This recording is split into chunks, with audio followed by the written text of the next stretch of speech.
warahmatullahi wabarakatuh. Alhamdulillah wassalatu wassalamu ala asrafil anbiya'i wal mursalin wa ala alihi wa sahbihi rasulillahi ajma'in. Amma ba'du. Rabbi shrah li sadri wa yassir li amri wa hlul 'uqdatam min lisani yafqahu qawli. Yang terhormat Bapak Panitia dan yang saya hormati teman-teman sekalian yang seperjuangan. Singkat saja, di sini kami sebagai kelompok yang ziarah ke makam Ongku Koci akan mempresentasikan sedikit apa yang kami dapat, apa yang kami pelajari dari ziarah kami tadi. Untuk perkenalan, kami berjumlah 11 orang dengan anggota Bapak Ustadz Luki Firmansyah, Kiai Luki Firmansyah, yang kedua Fitri Hayati, saya sendiri, selanjutnya Oneng Tutia Sana, selanjutnya Tuti Irawati, ada Kiai Samin, Kiai Rusdi, Kiai Mursito, Kiai Rusmadi, Erni Johanda, Hermawanto C, Munirul Hakim. Oke. Langsung saja presentasi ini akan disampaikan oleh Kiai Luki Firmansyah. Kepada Kiai kami persilakan dengan segala hormat. Assalamualaikum warahmatullahi wabarakatuh. Hamdan wa syukran lillah, sholatu wassalamu ala rasulillah, amma ba'du. Salam berhormatan kepada seluruh jajaran panitia dan teristimewa para kiai, para ibu nyai yang hadir di ruangan ini sebagai peserta pelatihan PKP dan teman-teman kami yang satu grup yang saya hormati. Baik, secara cepat saja kita langsung presentasi. Yaitu kamilah kelompok Rihlah Ongku Koci. Jadi yang sebelumnya Ongku Koci ini dikenal hanya Ongku Koci lebih umum. Ternyata beliau punya nama, siapa namanya tadi? Syekh Husaini Ongku Koci. Jadi Syekh ini sebenarnya masyarakat di sini tidak mengenal, tapi tadi kami musyawarah melalui dengan juga narasumber dan juga pihak sebagai keluarga. Mohon izin kami memberikan nama Syekh di depannya, karena dari sejarah-sejarah beliau tidak ada salahnya menurut ijtihad kami pada tadi itu. Jadi di sini diberikan Ongku Koci. Nah, next. Profil, jadi kami bagi tiga. Pertama profil wilayah yang kami kunjungi, yang kedua keilmuan, dan yang ketiga adalah terkait tentang profil Ongku Koci sendiri. Tentang profil wilayah, Desa Pulau Panjang Hilir merupakan pemekaran dari Pulau Panjang Hulu pada tahun 1950-an dengan jumlah penduduk sekarang lebih kurang 3 juta jiwa. 3.000 ya, mengandung organisasi Perti. Nah, jadi ini Perti lebih dulu masuk. Ini ada sejarah historinya itu. Memiliki masjid terbesar kedua di Inuman, yaitu Masjid Jami' Koto Inuman. Jadi di situ ada 1 masjid dan ada 14 surau ya, kalau tidak salah. Oke, ini kami tidak panjang lebar, ini kita menerima aja sami'na wa ata'na. Next. Nah, perubahan di Desa Pulau Panjang Hilir di segi sosial, politik, ekonomi, karena ini ditugaskan kepada kami. Pertama di segi sosial, kalau kami rasakan dan kami lihat perkembangan sosial di masyarakat Pulau Panjang ini, wabil khusus Pulau Panjang Hilir itu cukup bagus sekali. Soal kegotong royongan, kemasyarakatan, ada kebersamaan itu, walaupun tanpa diundang mereka hadir. Artinya sudah suatu budaya dan tradisi. Jadi saya mohon maaf bila ada nanti yang saya sampaikan salah atau tidak tepat, bukan kesengajaan tapi karena ketidaktahuan. Jadi terutama para kiai yang hadir di dalam ruangan ini punyai yang dari daerah Pulau Panjang ini atau sekitarnya. Jadi kalau salah maklum ya. Okay. Jadi segi sosial sangat bagus sekali. Kami lihat tentang kegotong royongan masyarakat dalam berbagai kegiatan kebersamaan. Apa tuh gotong royong? Biar di kekeluargaan atau masjid, keagamaan dan organisasi.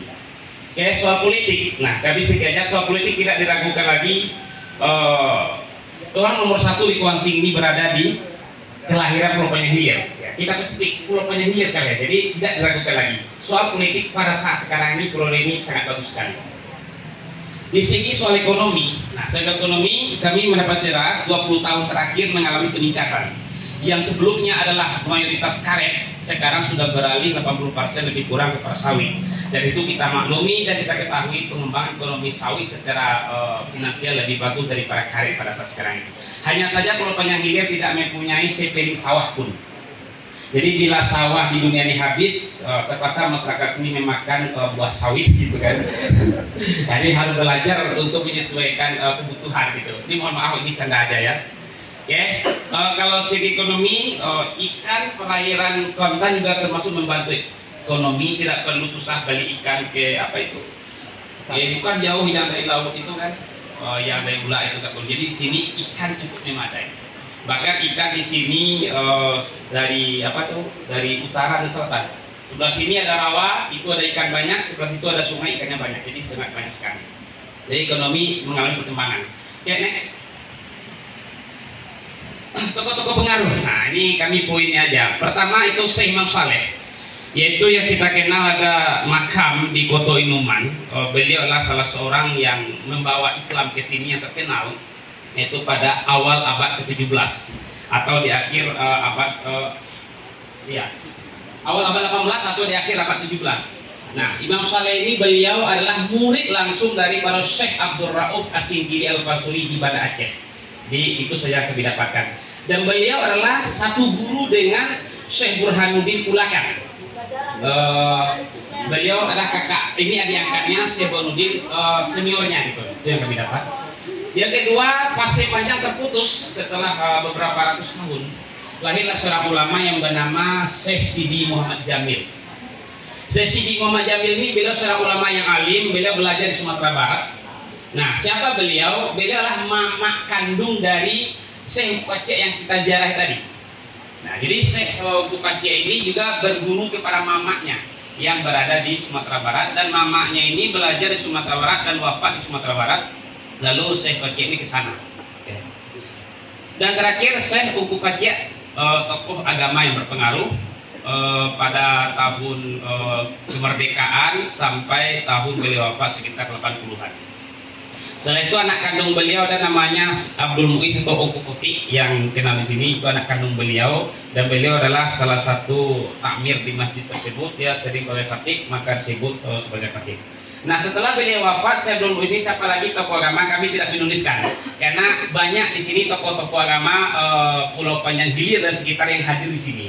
Kalau kami tulis satu orang nggak mungkin, nanti yang lain enak. Kami tulis semuanya, nanti isi makalah kami itu aja ya kan. Jadi kami mohon maaf, jadi tidak kami tulis. Termasuk narasumber kami tadi juga salah satu sebagian tokoh agama yang ada di sini. Nah, termasuk kami tidak mencatatkan tokoh adat. Memang NU itu menjaga tradisi dan agama ya. Jadi kami tidak menuliskan tokoh adat karena mungkin banyak yang bisa ditulis. Jadi akhirnya makalah kita panjang dengan hal demikian. Jadi maklum saja kita sami'na wa ta'na siapa tokoh adat di sana karena poin kita tidak tertuju ke sana. Oke, next. Identifikasi potensi NU. Nah, bagaimanakah NU di sini? Untuk NU selama ini boleh kita katakan belum ada secara struktural. Tapi secara kultural masyarakat di sini tidak diragukan lagi ke NU-nya. NU itu gitu, secara jamiah.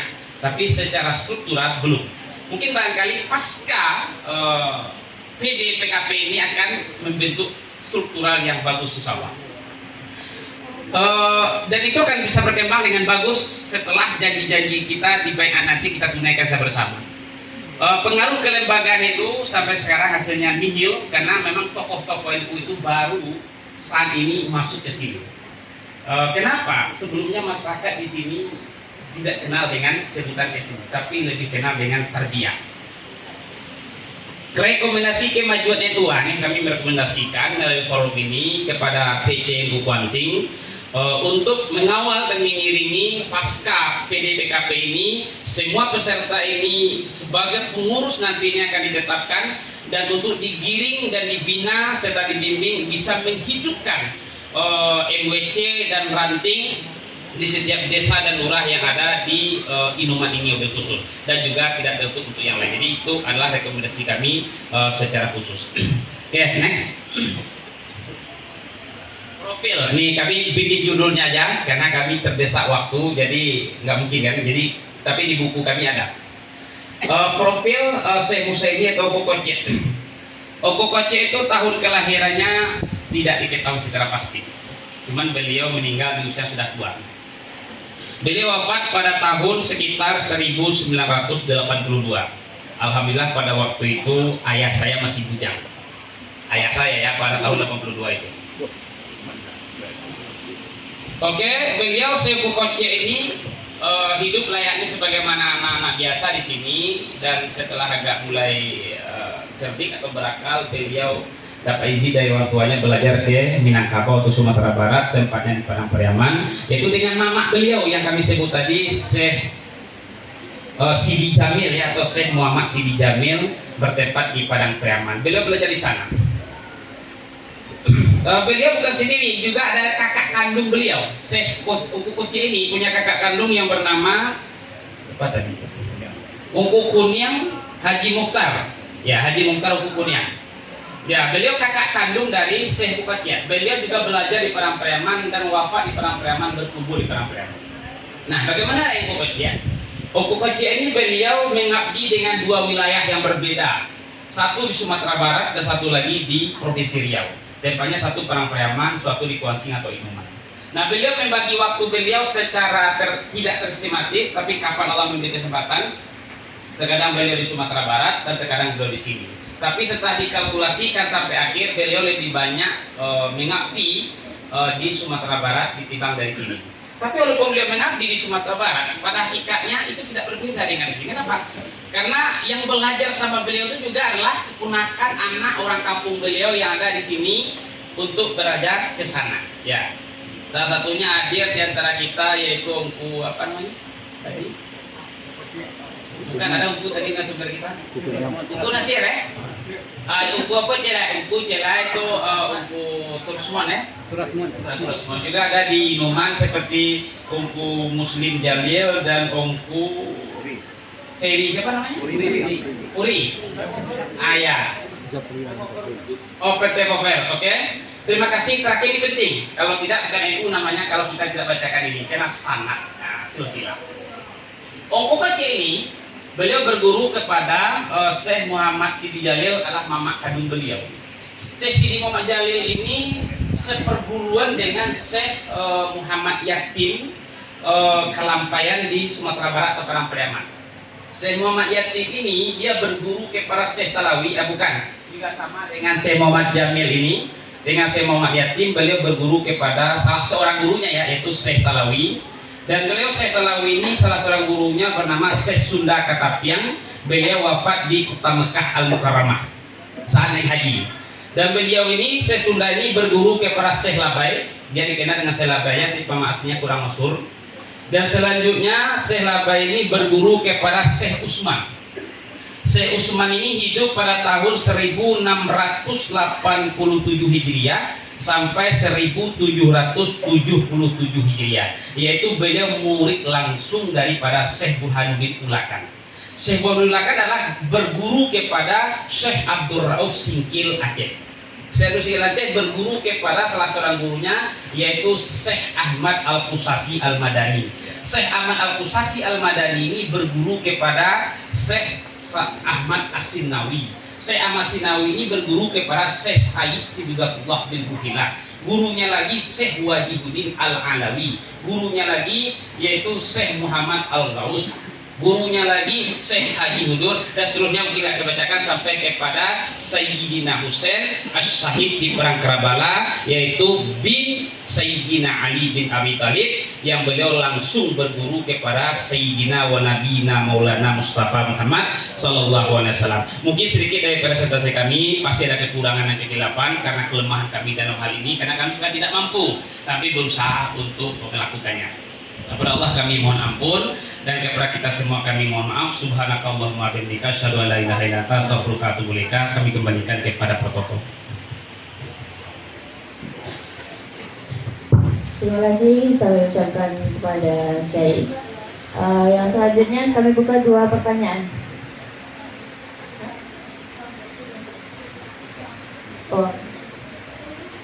Karena waktu zuhur mungkin kita break dulu.